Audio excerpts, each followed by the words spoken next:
minutes. But joining me now is Brennan and Shannon and Austin, aka the Pinballers.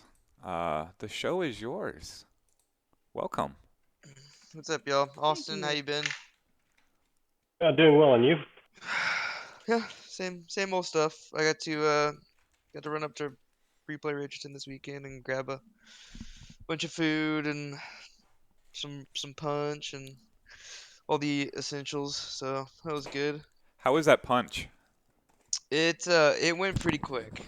I'm on the last of it here. Which Which one one did did you you About get? at get? the end of the night. Mario, the vodka one. That's the only one I haven't tried. It's pretty good. I recommend it if that's your thing. No, vodka got me pregnant once. Well, in that case, you have plenty of I don't know other the science delicious behind options. that. I don't know either. I mean, it's like a miracle, right? It is. All I know is that I Which don't do one is vodka. birth of vodka? Sean, my oldest. Aha.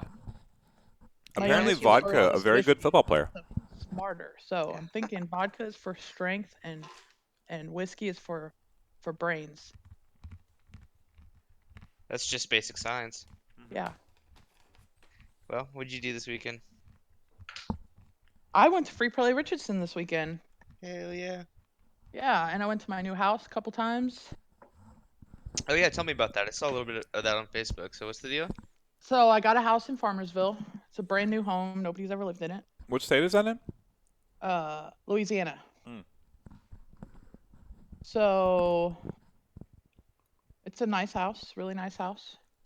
Um, I'm thinking I should be moved in there by next week. Next week, huh? Yeah, which makes my new free play home Richardson. Welcome home. Yes. Yes, yes, yes. So I did that and I played a whole lot of Call of Duty.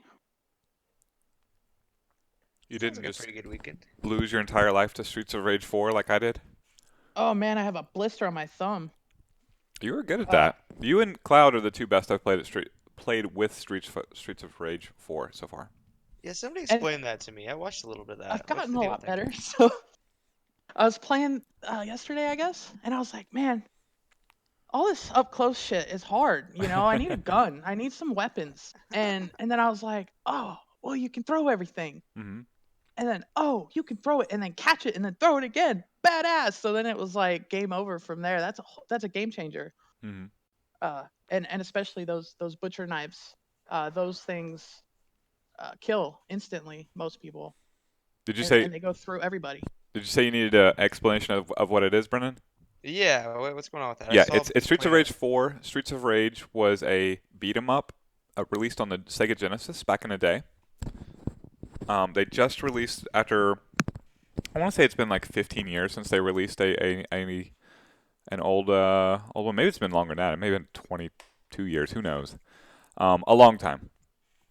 It has brand new music, excellent brand new music. It has hand drawn art, and it has gameplay that is very, very reminiscent of the old school, but also has a few tweaks for depth's sake. But it's not like you could totally play it as if you're playing Streets of Rage 1, 2, or 3, and it's just a blast and it's perfect. Also, you can play it with arcade sticks.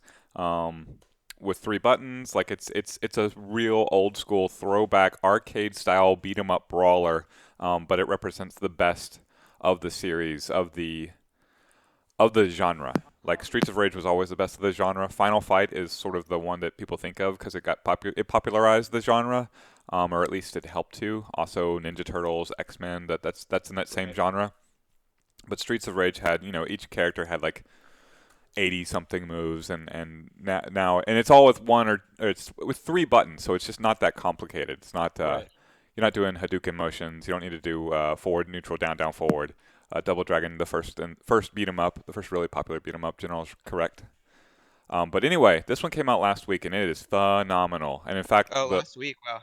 yeah, and the art's fantastic. It's hand drawn, and we're going to have the art director of it on the stream Wednesday at 2. So That's badass. What a So get. I'm using that game to cure myself of button mashing because it is a bad habit that I have.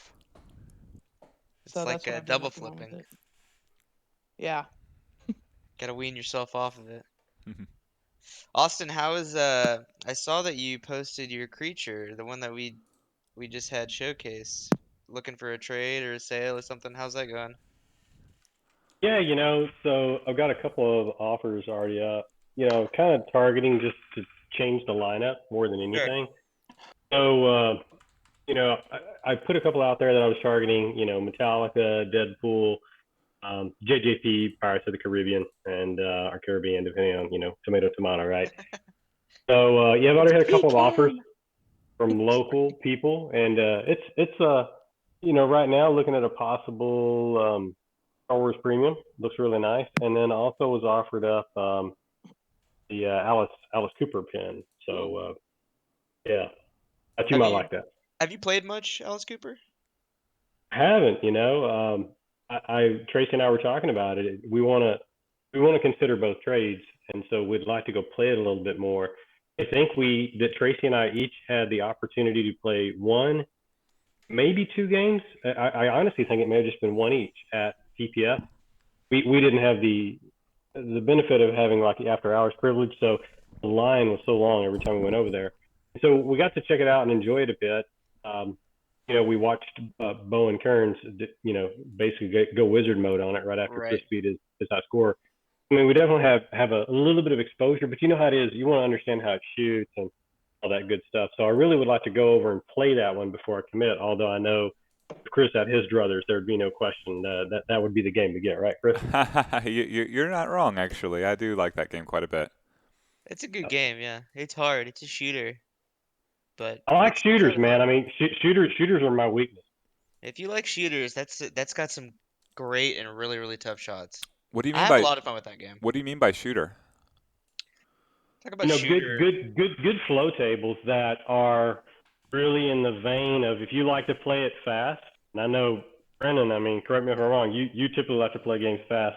Yeah, That not a big joy of yeah, man. That joy of getting into the flow and going one lane to the next. I would classify, The Walking Dead is like that. I think I've improved my game because of it. definitely. It awards you that kinesthetic feel that you hear me mention often. If you get shots rolling between one lane and the next, and one target in the next, it rewards you highly, and it punishes you brutally because the table feel the play of the table becomes so short because everything that could possibly hit in that game, a post or whatever, it makes it so short. I think a lot of the shooters are like that. That if you got good flow and you can go really fast on it, I think it's true of most shooters. It's one of the hardest games I've played in a while. It reminds me of God, what was it? Just keeps masquerading when I play it. It'll come, but it's just really punishing. The You're talking shots are about super tight. Alice Cooper? Yes, Alice Cooper. It reminds me of difficulty-wise, not any other way, but Alice Cooper reminds me of Houdini a little bit, in that the shots are super tight. They're super punishing. The playfield's pretty close up to you, so mistakes are usually drained. So it'll make you a better player. Yeah, I'm all for that, without a doubt. I've also only played it a few times, so I don't have a ton of experience with it. I liked it. I enjoyed it. So I don't know. It's Alice Cooper is definitely one I would like to play more. That's for sure. If you happen to get that one, invite me over, Austin. Yeah, we'll do. I played it a few times at Don's, and when he first got it, there's a lot of code issues. It was really buggy. A lot of weird quirks were happening, but it's had a couple pretty major code updates since then, and now there's just no issues that I can see. So it seems to be in a pretty good spot.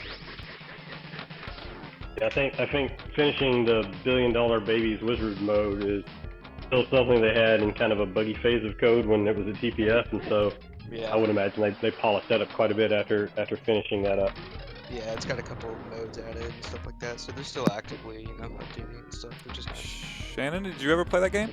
I've never played it. Well, in that case, Austin, if you get it, invite us both over. There you go. have to have a pinballers broadcast from the casa. That's Oh, right. that'd be Wow, awesome. let's lay a table. Yeah, That's heck of a drive for some, but Hey, Live from the mothership. let's plan it for when we can. It Yeah. sounds like a blast. It sounds like a blast, I'm except for working getting the stream gear up there. But I suppose you already have the ability to stream, so. yeah, that's the burn is streaming. So yeah, quick update on that. Not to make this all about me. I think I told y'all I was looking to have everything here by the 12th. Right. The most important component will not be here, so I'll still have to stream with the old cameras. I've actually got 2 new cameras, just can't link them. Like every reputable capture card that will work for the system I'm building is pretty much out of stock anywhere. So, fortunately. What capture card do you need? I was going to get a couple of Elgatos. That Uh-huh. seems to be kind of the standard. Right. Do those not work, And, or you weren't able Oh, to they get work. those? They work fine, and I actually ordered them from a place that had them supposedly in stock 3 weeks ago, something like that. So come to find out, their system was an error. The demand is so great. It's kind of a testament to where we are. I think we talked about this on last stream too, but everything that you can use to stream, it's like everyone out there, maybe who is without a job and they're looking to create a different source of income. All of the streaming gear is in short supply, and more specifically, the capture cards that go in, the cam link. So be it Elgato or be it some off-brand, I mean, they're all basically June anticipated delivery date. And so even though I had 2 on order that were supposed to be in stock, they may show up June 23rd is what they're Oh, telling jeez. me. So do you need 1 or 2? I was going to get 2 because that would give 2 hand cams available. One hand cam would be it's a Sony hand cam. So I went with 2 of these, one on the playfield, one on the D&D.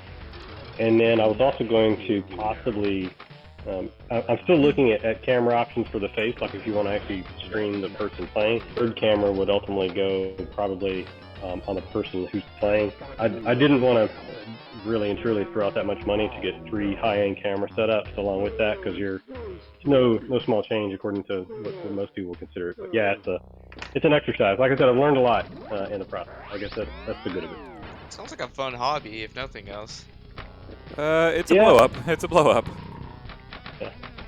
I mean, I guess the cool thing is like it also will probably get me to recording myself more, which I think will improve my game. So that's how I'm viewing it, kind of in that light. I'll learn some stuff along the way. Maybe I'll be able to help and stream some stuff in the future. Because I mean, ultimately, I'd like to build out a complete metal rolling rig so that you could have the setup tuned, roll it right in, and you could switch it out between games in just a matter of minutes, so that everything would be rolling on a chassis. I mean, it's nothing that anyone hasn't done before, but perfecting it for both wide body and narrow without getting too crazy, so that you could go on site and do it. I think it would be pretty cool. That'd be very cool. The thing about recording yourself playing and how that would probably improve your game and stuff.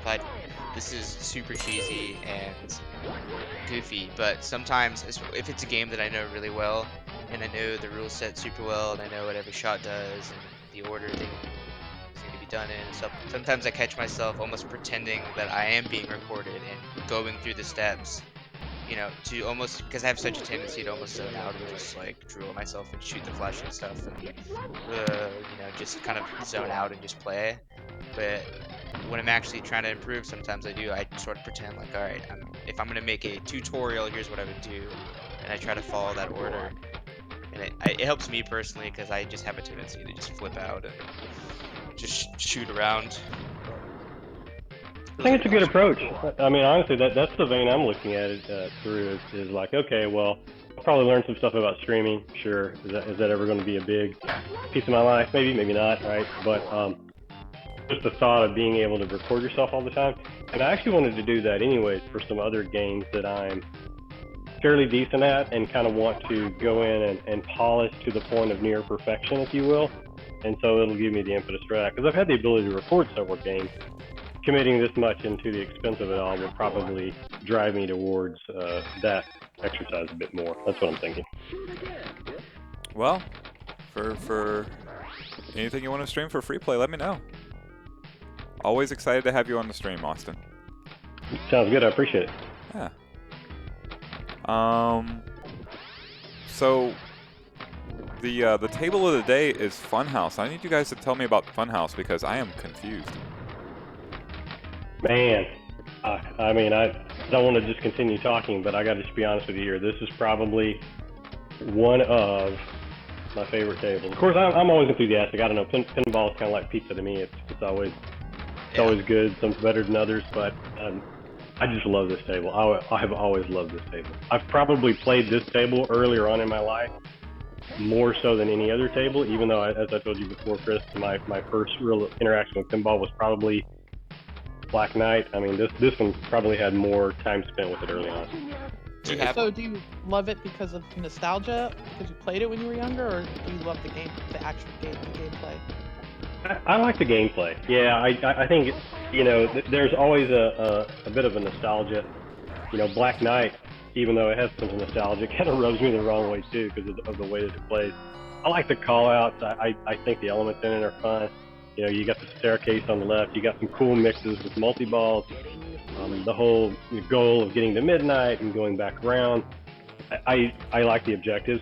Just like a lot of games from this era, if you compare it with the rule set today, it is not extremely deep at all, by any means.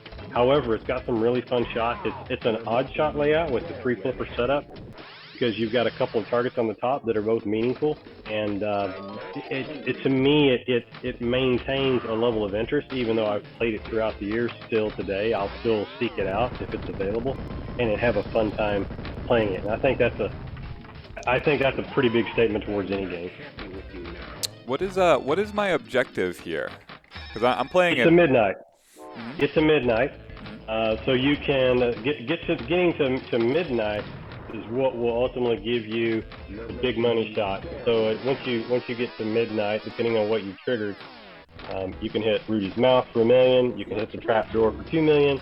So those are your big money shots. Now you just hit one up the scoop. So you can get quick multi-ball up the scoop. You can get a lot of other things that advance up the scoop. So and every Rudy hit that you have also will get you some points on the way. I think you'd mentioned the hot dog bonus earlier. So get yourself a hot dog. You know, you can scrape up against that shot pretty much down the alley you just went through. You can scrape up against it on the way up and hit it.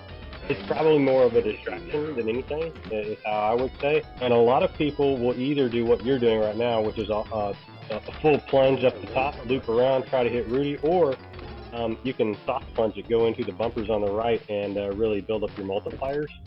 And then you kind of play that off of activating one of the shots that allows the gate to open up on the left and allows you to shoot the steps.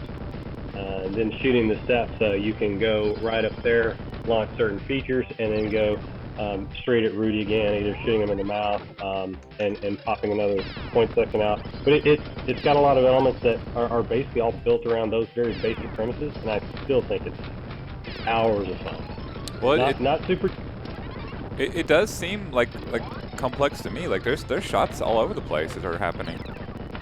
There are really cool shots, without a doubt. Yeah. That's why I like it so much. It's not a traditional fanning layout, yet you literally have 3 shots you can make at the top, fairly easily. And then down at the bottom, obviously more. But those looping shots at the top, if you time them just right, so satisfying. For sure.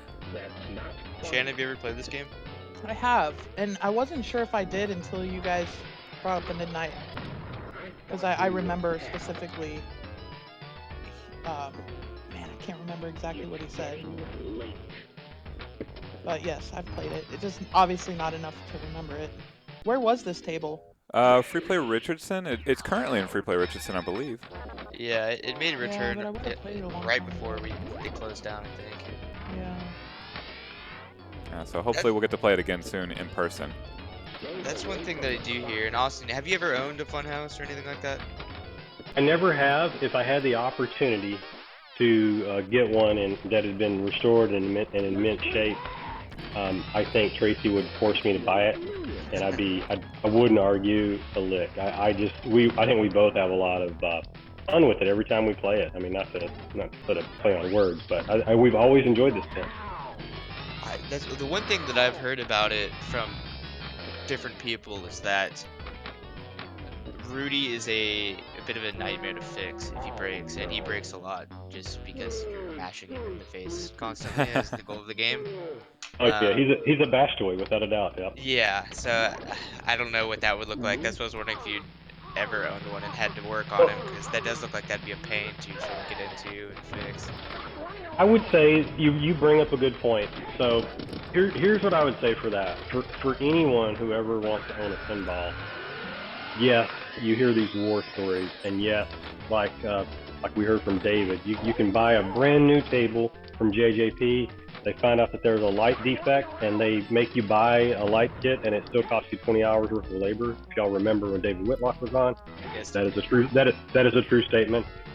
Yes, Rudy can be difficult to work on, and yes, quite frankly, one of the machines we have right now is notorious for having issues with the hologram. That is Creature. So we're actually very fortunate. We have a super clean, I mean, just about perfect everywhere Creature, and it was restored by someone else. They literally did almost 60 hours worth of restoring the Creature that we have. If you look at buying a new playfield and repopulating it, I mean, depending on which machine you're talking about, Whitewater is notorious. Whitewater may be a 30 to 40 hour repopulation of the playfield alone. So different pinball machines are definitely more difficult than others. I know, not to go off on a tangent, but yeah, you're right. I wouldn't let it scare me off too much. I would just say that if you're going to get into pinballs and you're going to have them in your house, either know going in that you're going to have to buy something brand new and you still could have a problem. That's the reason why I called out the David Whitlock experience, right? Or just kind of know going in that, yeah, you may have to lean on some people until you get your chops up. But the great thing is it's such a great community. A lot of people out there are willing to help. Yeah, it comes with the dinner for sure. Yes, and maybe a case of beer. Yeah. What? Where's the trapdoor? The trap door is that loop shot. So not Rudy's mouth, but the one shot below it that's open right now. So look to the right of Rudy's mouth. I see it. I see it. Yeah, lower than Rudy's mouth. Gotcha. Yep. Keeps telling me hit the trapdoor. I'm like, what is that? This is so when I think of Stern, you know, who's obviously the most prolific going right now. Anybody know when the last original title they came out with? I guess that would be the Black Knight that they came out with last Well, Black year. Knight's based on Black Knight, so. Yeah, But at least it's their trilogy, though, right? at least it's theirs, yeah. Yeah. Because that's Well, that's Williams, though, right? It is, yeah. right, but that is. But that's kind of one of the things that when I think about, you know, because I'm not, you know, I'm 26 years old. It's not like I grew up playing these games. This game came out 4 years before I was born, but it's something that I really appreciate about the games in this era is that it seems like for the most part they were based on original themes, or you know, like Diner's another one I enjoy a lot. It's what's the theme? The theme is a diner. Like, you know what I mean? It's not based on a rock band. It's not based on a movie. It's not based on, you know, whatever. It's just it feels a lot more charming that way, I guess. And this is a really good example with all the great sound effects. I think this got one of the best, like, I don't even call it soundtracks, or just sound in general of any pinball I've ever played. The clock, you know, gonging in the background, and Rudy who just never shuts up. And some people it drives them up the wall, but I think it's funny and it doesn't get old when I play it. You know, the goop when you shoot the ball in his mouth, that cracks me up every time. And it's just like, it's like whimsical to play. I don't know, and I have a hard time getting that feeling on something that's based off a, you know, movie or a band or something like that. It just feels a little less original, a little less like, you know, homegrown. I don't know how to describe it. That's one of the things that sticks out to Funhouse. Not only is this original IP, this, like, it feels cohesive. Like, I get what they're going for. It is a fun house. There is this taunting whatever Rudy is. Like, it all kind of works together. The arts is good. It's cohesive. I think of there's some of those tables from the era that are just like, I feel like it's a giant no fear shirt. In fact, one of them is a no fear table, right? Like, there's so many of them that feel like they're mismatched trucker art. thrown into a to a random pinball table. This one doesn't feel like that at all. It feels very very cohesive, and I like the story of it. My experience with this game is from when my mom was going to UNT in Denton. There's a very small arcade in the student union building. My mom would go to club meetings there and take me on, I want to say it was Tuesdays, to play in this very little arcade. They had Ms. Pac-Man there. That's where I sat or stood and played my 1/4 for the night. I'd watch people play Rampart. I would watch people play Teenage Mutant Ninja Turtles, and I would watch people play Funhouse Pinball. That was the pinball there. And for me, as a little kid, like a 10-year-old, this game actually terrified me. Yeah, I can see why. I mean, the call-outs can be pretty, hey, quit messing with the clock. I'm watching you. I mean, he's got some cool call-outs. Yeah, now it's coming back. I guess I'm not listening to the stream. It's also got the Rudy himself he's a puppet, right? And he's got that demented puppet look to him. Definitely does. He looks like Chucky, kind of a version of Chucky. Absolutely. No, there's no doubt. The fear that's associated with clowns is kind of the similar fear, I think, that's associated with the kind of puppet styling that Rudy has, right? It's a similar, I think it's a similar fear factor for a lot of young kids and even adults, for that matter. It's especially creepy when he's broken, which seems to happen a lot, and he's got one eyeball going in one direction, and his mouth's kind of ajar, and he sounds all like distorted. I've played one of those before. That adds an extra level of creepy. Yeah, no, this game definitely creeped me out when I was a kid, and even the clock chiming and everything. It definitely worked to elicit an emotional response from me. I never played it when I was a kid. I couldn't afford to play pinball back then, but like I would watch people play it, and I would want to see them kind of defeat Rudy, and it never really would happen. But it was interesting to be there. Like the most memorable table I can remember from the era. Yeah, I don't know whether it's weird. Rudy's got a weird relationship with this game. It's like, is he the villain, or is he just like, am I the villain? I keep hitting him in the face with a steel ball. Like I can't really figure out the plot here besides me trying to gag him with a pinball. Yep. That's just what you do with talking puppets. I guess Throw so. things at their face. I've seen some pretty crazy Rudy mods too. People have done a lot of crazy stuff with him. I'm trying to think of some crazy ones off the top. Seems like one of the most modded toys in pinball history. Is there a wizard mode to this? Tell you. No, I don't believe so. You can definitely add up a lot of points by getting using the bumpers to get your multipliers up to max, if I remember correctly, and then going into multi-ball and stacking that with frenzy. But there's no true wizard mode. In fact, a lot of, and correct me if I'm wrong, but I mean, if I think back across the years, wizard mode styles in pinball, I mean, by true definition of how we see them today, it's really a relatively new concept. Like Medieval Madness, and was that yeah, premiering? I guess you could say that that's a wizard mode. I suppose, right? But yeah, I guess. Well, yeah. I would say like what is it? End of the World and Attack from Mars. Well, so the thing about that is, there you go. Yeah, so like Ruler of the Universe, you can get to Ruler of the Universe more than once. So that's the other thing too. It's like, okay, is it a wizard mode when the game ends? Because that's true of some. Yeah, I guess it just depends. But yeah, there are definitely some final events, if you will. Yeah, I look at the wizard mode as beating the game. That's just how I look at it. Because you're completing every single scene or whatever in the game and getting everything.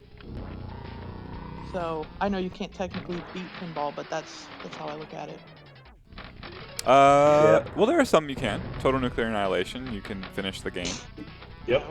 Okay. Have you ever seen anyone do it? On one ball. On one ball. What? No way. That orbit shot's ridiculous. The other Scared Stiff It shuts off, but it restarts, right? When it gets Yeah, scared. Yeah. Yeah, I think we brought that up. I think at one point regarding wizard modes, about specifically with TNA, about how we felt about how it just ending after that. And my consensus at least is that I feel like that's something that I wish more games did actually, Me too. Me too. because I sort of lose my motivation, I guess. 100%. I have After no being desire wizard. to get 4 championship rings in Yeah. NBA Fast Break.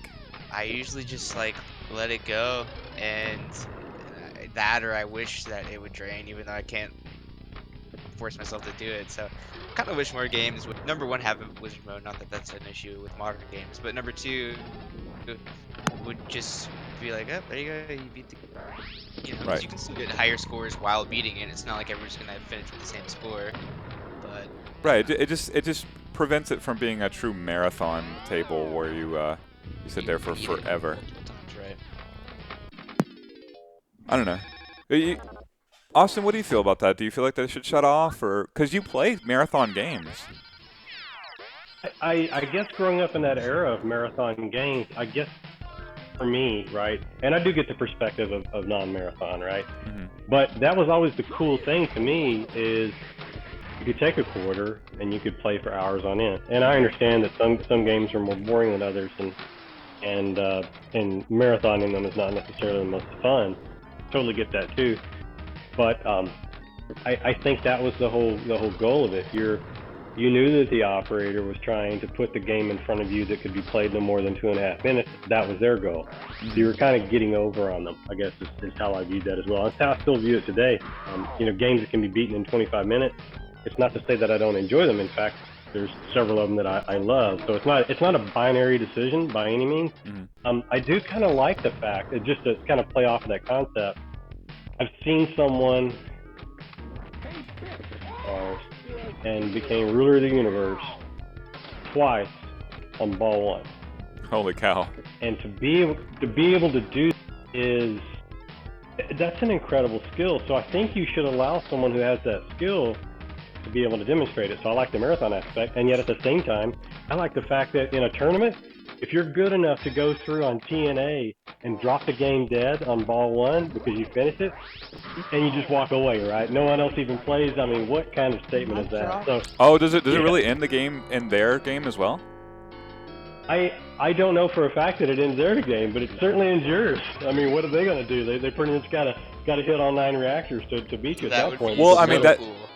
But that's why I like it to have the ending, is because right. it changes the perspective of the player to, well, I don't just got to beat it. I got to beat it better than you did. Not longer than you did, because at the point that we're both beating it, well, then we've both proven mastery of the game. But you can't, there is another level of, I can beat it, but I can beat it with more scores and more multipliers and get all the gold medals on Star Trek or whatever it is that'll enhance and point press. Like that makes it more interesting to me. Games with kill screens and whatnot. Yeah, that's cool. And the General's putting some good comments in here talking about some of the performances that we've talked about, and also some of the wizard modes that we're referring to. But yeah, I'd say in tournament settings, it would almost be cool if you could have a tournament setting, wizard mode, one pass through ends game, I think would be a cool feature. And then in non-tournament settings, you play to your heart's content. That way you kind of get the best of both worlds, and it's not a binary decision. Because there's some days I want to play for hours on end. There's other days I kind of want to play for 15 minutes and just let it alone. You know what I'm saying? Because I can't get into it, or I just need a quick break. I think both would be nice. Yeah, I always hate to hear Colin's story about playing till like 6 in the morning in one game in competition at TPF, and then having to get up the next day and continue in the next round of competition. Like that. Oh, yeah. That doesn't feel right for the competition's sake. Like, it just, yeah. They're both incredible players, clearly. Yeah, and it was mentioned just now. I kind of like the concept of being able to mix the speed runs in, right? Getting to a specific element within a pin and do so in a specific period of time. They've actually got a speed run scoring mechanism specific to a task within Jurassic Park. I think we'll see some code modifications to bring that to bear. And I even though I haven't seen anyone yet that has implemented the code options that I mentioned of hey, wizard mode ends after first time through in tournament mode, or it's on and on forever in non-tournament mode. I would really love to see. I mean, that's a good idea. I never even thought about it until we started talking about it. That'd be a good idea to kind of pitch to Stern and others and have them implement. Yeah, I agree. That's something I would like to see for the future of pinball. And you know what? If they want to have if table owners want to turn that off or defeat that somehow within the options, then so be it. Like, I want everybody to have fun with their game as they want. But like, if you actually get to the wizard mode, like, what percentage of pinball owners never get to the wizard mode of the table that they own? Like, that's got to be minuscule in itself. Yeah, I would say it probably is. I mean, that's one of my goals is to be able to get to whatever that wizard mode is, and it's not necessarily to say that I'm going to sell the game after that. To the point where you can speedrun the wizard mode, right? Mm-hmm. You get to that level. I mean, that's probably the point where you're comfortable saying, okay, well, if I were preparing for a tournament, I'd feel pretty good about this, right? Yeah, I want to put an exhibition on if I'm at that point. Yep. It's always a little exhilarating and at the same time disappointing the first time you beat the wizard mode of a game that you own. Because it's like I did it. This is exactly what I've been trying to do for the past however many games. You know, usually over 100 or so, whatever. And then it's like, oh, well, I did it. So now I gotta just beat that score, I guess. It's almost like I don't. Hey, beat I the game. reached the top of the mountain. Now what? Not losing avoiding it, I've never made it to any wizard mode on any table. That should be your goal now. It's very satisfying. Yes. Oh, I'm that's your sure. new goal. Yeah, except I don't have pinball tables. So. Well, I mean, free play will open back up. Yeah, but even then, God, I mean, I've never owned a don't pinball know. table. You're plenty talented enough. I believe in you. it would take so much time. It's doable, and some of them are a lot easier to get to than others. Like Scared Stiff, I think, is one of the easier ones to get to. Monsters. Monsters is very easy to get to. Oh my goodness! Yeah. That was our first game when we got wizard mode in Monsters. That was insane. That was when I was like, okay, this is not the game for me. Literally hit start and wizard mode it. That was Wait, a little what? icky. That was at TPF, I guess 2 years ago now. Oh. Yeah, when it first came out and they were hawking them like crazy. But yeah, if you're trying to hit any wizard mode, then those are 2 good places to start. Some of them are a lot harder than others. Like, I think Simpsons is pretty notorious to being a absolute grind to get to. The one that I takes tried forever. hard to actually do was on Medieval Madness. Well, in It's TNA, doable. but that's just. I got very close to wizard mode on this version of it when I was beating Beltran's score. Obviously, this is way, way, way, way, way easier than playing real pinball. But as far as like advancing the rules and the shots. On Medieval Madness? Uh-huh. Yeah, I did it on FX3, but you can rewind. Right. Yeah, it's clearly not the same. But when you do it, it's fantastic. I have shut off Scared Stiff. Like, that's a great feeling. Yes, it is. What about this table? So we haven't even mentioned Ed Boon. Yeah, no, he hasn't really come up. He's. It's almost like you don't even have to mention him because if it's a table, if it's a Bally Williams table in the early half of the '90s, there's a pretty good chance that his voice is on it somewhere. Really? I didn't know. What other tables is he featured in? God, I'd have to look it up. He's on a bunch. Let me see. Ed Boon Pinball. Why is that the case? So we haven't explained it yet. The voice of Rudy is Ed Boon, most famous for being the creator of Mortal Kombat, and he continues to be the owner of NetherRealm Studios, making Mortal Kombats even today. Like, he is the man most responsible for Mortal Kombat. So I think if I'm reading this right, this is the only one that his voice is actually on, but he worked on Tomcat, Space Station, Bonsai Run, which is cool if y'all have never played one, Taxi, and Black Knight in 2000. This is if I'm reading this right, this is the only voice, the one voice. Yeah, call outs on it. Yep. Mhm. But he was, yeah, I mean, he had his hands in sort of like you see Richie had his hands in Mortal Kombat. So. I mean, like, he And created Mortal Kombat. He's the guy responsible for that one. Him and let's not forget this was also Pat Lawler and Larry DeMar had their hands on this too. Somehow. Yeah, you know, this is if I had to pick a good or not a good, but my favorite Pat Lawler game, this would be it. I know a lot of people really like Whirlwind. It didn't ever do too much for me. You know, Dialed In is, I guess, his most recent one. I'm growing on that, but still not crazy about it. But this one for whatever reason is always kind of spoken to me. It's just so goofy. I like goofy pinball games. I don't like games that take themselves too seriously. It's a game. Mm-hmm. It does a great job of being campy, fun, like Chris said, you know, scary in some ways, and always intriguing, even though it's not a very deep or very complex game. I mean, it's still very playable, just day after day. I absolutely love it. It's never grown old. And that being said, I don't know why we haven't focused on getting one. We've had the chance a couple of different times to probably make a little bit of an expended effort and get one, but that's probably why it was too much of an effort and we just didn't go about it. Yeah, I mean, it's not. We're not the only ones who, you know, like this game. There's a reason. You know, you could buy a new Stern for as much as you'll pay for a nice fun house. So, you know, if you're paying for it, you better really like it, given man, the price point it's at. I just have a hard time imagining not liking this one. Oh yeah, no, I mean I really like it too. The way that I think of pinball machines, if I'm talking about ownership, is games that I would love to have if I have a collection of, let's say, at least like 3, um, and games that I would have if I could only have 1. So this isn't one that I would have if I can only have 1, just because it is a little bit more on the shallow side. It feels like it would wear its welcome pretty quickly.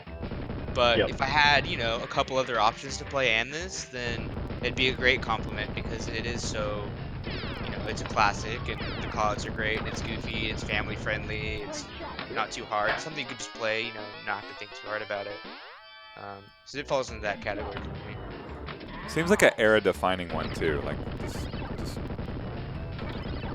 I don't know, like a game of the decade potential winner here. I can't think of too many contemporaries. Is this around the time what year did this come out? 90. Yeah, this 90. Yeah. Yep. So It'd be hard to argue with Adam's Family being the table of the decade. true. As far as the 90s go, but this is definitely, I would say, top 3. So just think about the 90s. You had the Addams Family. Obviously you had this machine, Funhouse, 1990. Addams Family, 92. Twilight Zone, 93. World Bride, Cup Soccer, 91. 94. Jackbot, 95. I mean, that's a stacked deck. Right It really there. is. How does And how did, Larry DeMar worked on every one of those that I mentioned. You know. man alive? How does pinball go wrong from there? Yeah, I think it goes back to that. You know, and we said it before. We haven't said it on this stream in a while, but I know we said it on a previous stream. I think that the audience that free play speaks to has always been there. I know I have always wanted an arcade like this to go to, and I think it's just unfortunate that a lot of the arcades at the time basically only had arcades as their source of income. They were misled in many ways by metrics that you had to have ticket redemption to go down that path. You could have had some great food and some other stuff to keep people there. And so I understand it wasn't a profitable business for a while. I'm not disputing that. You got to have a business that's profitable. But I think there were people in most of the arcades I went to just didn't have the model that free play does, right? Mm-hmm. Be able to get a good drink, be able to get some good food, and enjoy yourself for a long period of time. Not that you're trying to make a consumer spend $100 each night, but you do have that price point of an audience if you so choose to sit there and do that. And at the same time, you can come up there, you can spend your, $10 plus tax or $5 plus tax, whichever location you might be referring to, and enjoy yourself all day long for that amount of money. it really does kind of answer the problems that all the Golden Age arcades had when they went bust in 83, 84, 85 timeframe. I mean, you can still do it if you want. You can still go and pay for pinball, but you better bring, unless you're really good at the game you're about to play, in which case it's probably not going to be all that satisfying anyways. You're going to be spending a good amount of money. It used to be whatever, a quarter a play, or if you want to go further back, you're talking about nickels, but it's now it's $1 for any modern game. It's most places it's $1, and that's just especially depending on the game, like that can go really quickly. Like, that can be gone within 90 seconds if you're really having an off ball. So If you're me. if you're anybody, I mean, I cannot believe how quickly I've seen $5 go down the drain playing for pay pinball. It's And that's why I never played pinball. I've always enjoyed it, but I never played it because it was too expensive. yeah, Play something that and it's hard to get good at it too, I thought because you last longer if you're better at it. But to get better at it, you got to spend the money. Mm. So it's like that's not a fun formula. So I don't know. I can see why it happened, and yeah, I was right. Slot machines were. It just made way more sense to make slot machines back then, which is what gave us the Great Depression of pinball for the most part. But I think it's rebounded pretty nicely and at a good time, personally. given Yeah, it I was think when so I got too. into it. So it's just mean- so it's becoming more popular again. I think we're in a new golden age of pinball right now. yeah, bit of a May- renaissance. maybe all this messes that up, but Yeah. at least until now, I think it's the new golden age of pinball. I And hope so. and I got to be honest with you, I don't think we would have, we talked about this too. I don't think we would even have a market for JJP and American Pinball and Spooky and the like, or Multimorphic, right? I don't think we'd have a market for any of those to come into if it wasn't for Stern. So beat up on them as much as you want about some of their tried and true methods that may seem a little bit stale from one pin to the next, but you got to thank them for that. I like both of their Also- pinball machines. I love both of them. So that goes back to the branding that Brendan was talking about. He doesn't like the rock bands and the movies and stuff. However, if you're not really a pinball player and you're walking through an arcade, but you're a Game of Thrones fan and you see a Game of Thrones pinball table, There's you're a gonna wanna reason they play do it. it. Yeah, there's a reason. It Well, definitely is. and there's I mean, I didn't mean that. I was going to say there's actually a lot of time that I spent talking to a couple of designers at Stern, and they're very upfront about it. At the end of the day, they're going to have more profit in producing a title where someone's going to come in and pay them $1 million to produce it. So you've got a guaranteed cost recovery mechanism in place for some of these titles. Yeah, The other side of it, the other side of it is if you're kind of you're a smaller company. Morty every time we get on the call, but Rick and Morty is an example. They're only allowed to make 750 of those. So depending on how the license is structured, it can go a lot of different ways, right, in terms of how they're compensated. And let's face it, even though there are some great original titles out there, it helps to have intellectual property behind it that's going to, like you said, when you're cruising through a bar and maybe you're not a pinhead, you're going to be attracted to it because you love that game or you love that band. yeah. I don't necessarily think that. I get it, right? It seems tired because you go, it's literally like band, movie, band, movie, band, movie. I mean, that's their only deviation at some point. But really good tables that are based on bands, they've made some awesome tables that are based on movies. So Right, it's better. It's better than traditional console games where if it was a licensed game, it was awful. Yes. They're Stern is making a lot of uniform games, but as I joked, I like both their tables. Like, I like their uniform table. I don't have a bad time when I play Stern games at all, and so it's not so bad on like the quality. Like Austin was saying,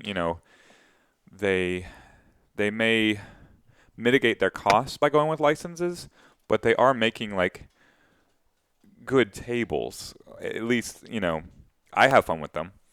I think of consoles, but I also think of like the other things that like arcade games have gone down is like redemption and slot machines and V-chip mechanics where like skill is not a thing that exists in these games. Like the Raw Thrills games, like I don't enjoy them at all. You know, whereas I feel like they've gone down similar paths, CERN and Raw Thrills, with kind of I don't know. I don't know if it's focus grouping the production of them or doing everything they can to like make sure that it has an existing IP that they can make money off of. The path that Stern takes and the path that even JJP's doing licensed stuff like Pirates. They're making interesting pinballs. At least I preface that like they're making cookie cutter pinballs, but at least they're interesting to play each one of them. Yeah, So and you can get creative with it too, like Iron Maiden, if you covered up the back glass, I would be hard pressed to know it was Iron Maiden until I heard the music. It's got sort of an Egyptian like zombie type theme, it's not just like, rock band theme. It's you know, Sorry. something else. has deeper meaning. Yeah, and like Alice Cooper, it's like a going through like a haunted castle and stuff like that. Obviously Alice Cooper's music is in it and he does the voiceovers and stuff like that, but you don't have to just like cut and paste. Aerosmith is kind of like that to me. Aerosmith feels kind of lazy. It's Really? here's Why? Aerosmith pinball table. Oh, there's Aerosmith. They're on the screen. Oh, they're playing Aerosmith. All the modes are based around the songs, and the songs play. And oh, hit this. Oh, I'm hitting the thing that's in the song. Like it just feels like they just took the band and took the songs and just made pinball out of it, as opposed to okay, how I can we get love creative that. with it? I don't I like the I don't toy box. dislike it, but artistically and creativity, which I just made up. That's new. It's not. It doesn't blow me away. Right, it's exactly what you expected it to be, right? Right. It's Yeah, I exactly got you. Yes. Whereas Iron Maiden is kind of a twist. That's why I like it. Unless I you're an understand. Irene fan, then it's not really a twist because you know the backstory. Yeah, maybe. I'm just playing devil. I just made up the word too. Devil's ass. So hey, why could they only make 750 Rick and Morty machines? It's just the way the license structure. They'll do that sometimes so that they can only have a certain number, and so that was their limit on Rick and Morty. But hey, just so you know, JJP is under the same structure. That's the reason why everybody wants a pirate, and they're not making any. And so, will they make any more at some point? Yeah, if Disney lets them, right? Maybe. It's a pretty expensive license, but right now, they could probably sell, if I had to guess, and this is a wild guess, I'd be willing to bet you they could sell at least 2,500 more of the JJP Pirates of the Caribbean, even Wow. with all the issues that we know.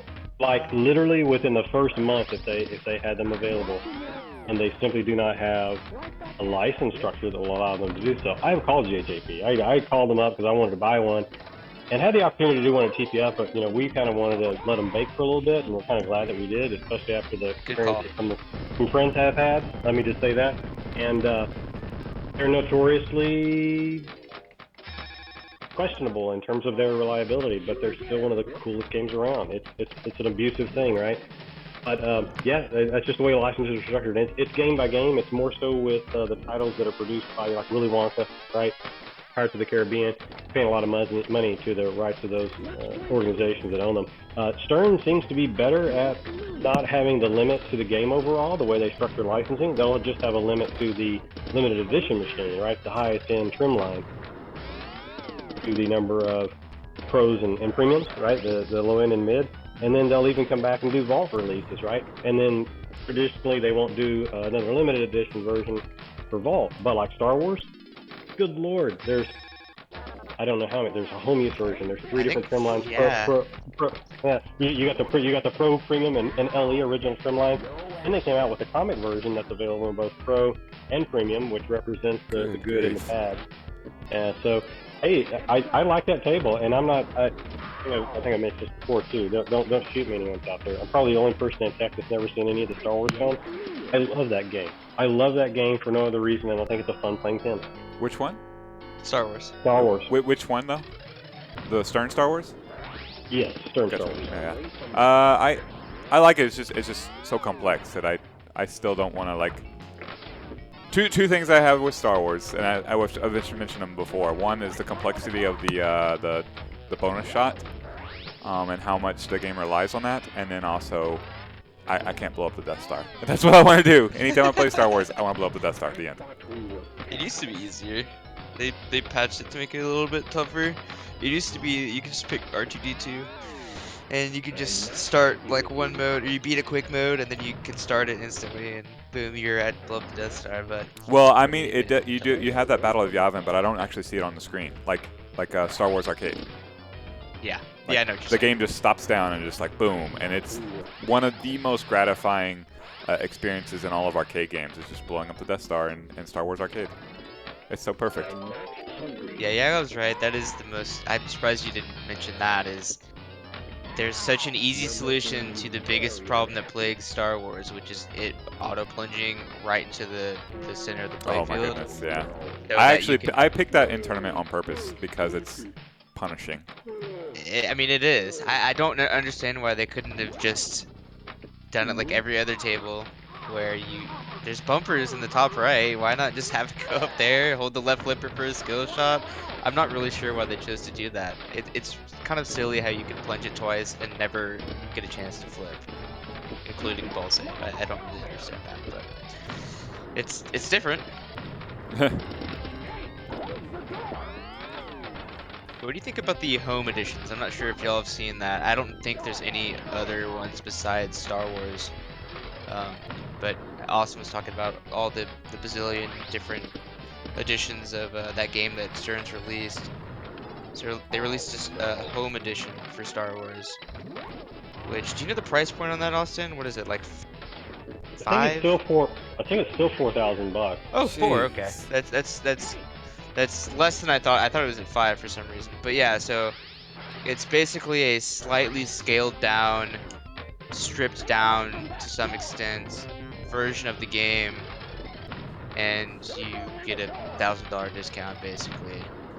That's Do you think that's worked? Do you think they're gonna keep doing that? I don't know anybody who's interested in that. You know what I I'm mean? not interested in that I don't know who the market for that is. because that's incredibly expensive. Right. If their idea was, we're gonna knock $1,000 off the price, and people are gonna be clamoring to have this under their Christmas tree.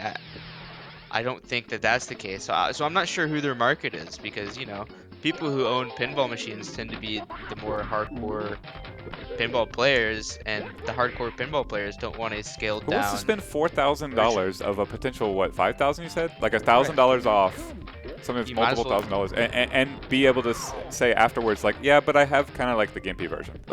What? I don't understand. Yeah, I don't get it. Why would you not, if you're really serious about it, you could just save up for the extra, for whatever, or get a used one, or something. And you're at a price point, and you're a person who can afford multiple $1,000s for a machine in the Right. first place. Like you're already there. You've not priced yourself into any market or anything like that. So I don't really get it. What do y'all think about that? I'll put it to you like this: it's listed as an affordable home game, Star Wars 10 on their website. $4,499 is the suggested retail on the home edition. The Pro edition is $6,099 suggested That's retail. So insane, dude. I'll never own a pinball table. Me either, but for different reasons. Well, I mean, I'm sure I could save up for one or finance it or something, but God, you can buy an RV for that. It doesn't. Yeah, it doesn't really. I don't understand it. I'm imagining that that'll be the first and only table we'll see like that. Maybe I'm wrong, and maybe they're a niche market. Was like, okay, I wasn't gonna buy it for 5,000, but 4,000 and a mini version, I'm sold. I kind of doubt it though. Yeah, if you have 5,000 or 4,000 to spend, then yeah, I don't see much of a market. Now that being said, I wish they would actually share metrics like this, right? How many have you actually sold of each trim line? I would actually love to know that. I've definitely seen someone comment that they wanted one and that they really couldn't justify it, and that the price difference did sway them and that they bought it. Now that being said, I've only seen one of them in the secondary market, and I'm not speaking disparagingly of anyone. They were kind of laughed out of the sale, if you know what I mean, because Yeah, that's tough. it's tough. Now, It is. I have to say, if I had, I mean, if you're offering a table for 1,000 less, it would definitely be appealing to me.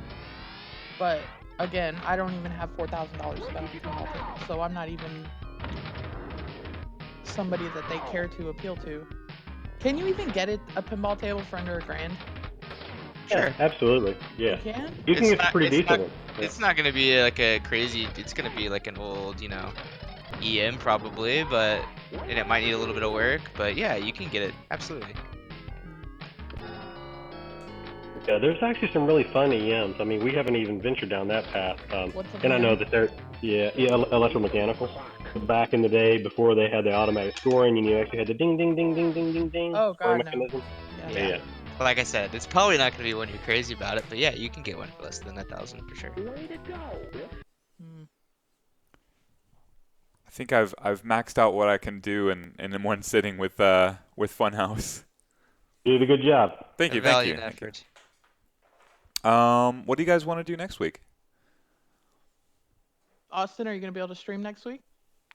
Yeah, I should be able to stream next week. Do y'all want me to stream Attack from Mars, Iron Maiden, or the other one I know we would have is The Walking Dead. We may have another pin on top of that, but I won't know until that time gets here. Man, if we do The Walking Dead, do we have to get Ray in here?